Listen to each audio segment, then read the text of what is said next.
وسهلا ومرحبا بكم في هذا لا فيديو اللي من خلاله غادي نحاول نسلط الضوء على هذا الموضوع اللي جد مهم. ان كاين واحد المشكل هنا في هذه المنطقه ديال في الدخله ديال المرجع.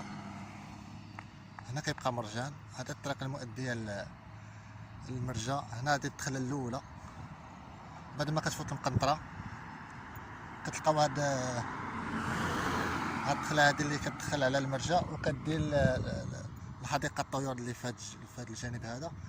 كيف ما كتلاحظوا في هذا حدانا واحد السلك كهربائي،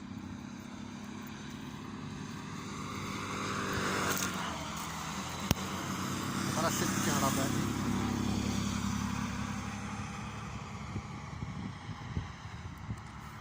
هذا السلك الكهربائي تيهدد سلامة كاين تيدوزو من هنا اطفال ديال المدرسه.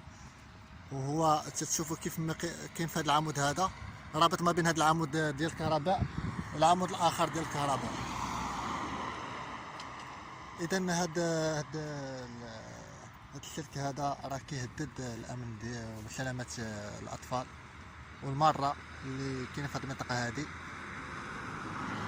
لذلك كنتمناو ان من الشركه المختصه والمسؤولين على هذه المنطقه هذه انهم باش يدخلوا بشكل عاجل ويحاولوا يرفعوا الضرر على هذه المنطقه هذه،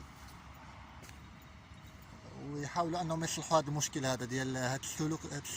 هذا السلك ديال الكهرباء خصو يكون على الاقل تيعلو بواحد 2 امتار فما فوق. خصو يكون تيعلو ب2 امتار فما فوق، عوض انه يكون هابط اقل من نص متر. فهذا راه كيبقى هابط تيقترب من الارض في هاد الجويه هادو. بلا ما نهضروا على هذا المشكل هذا ديال النظافه، المشكل ديال النظافه اللي كاين هنا في هاد المنطقه هذه، اللي كيف ما كتشوفوا الازبال مرميه بواحد الشكل عشوائي.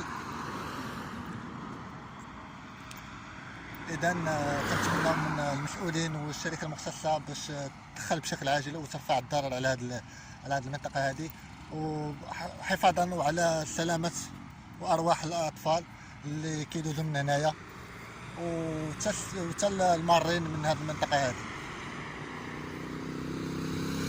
اذا شكرا لكم على المتابعه، والى فيديو اخر ان شاء الله.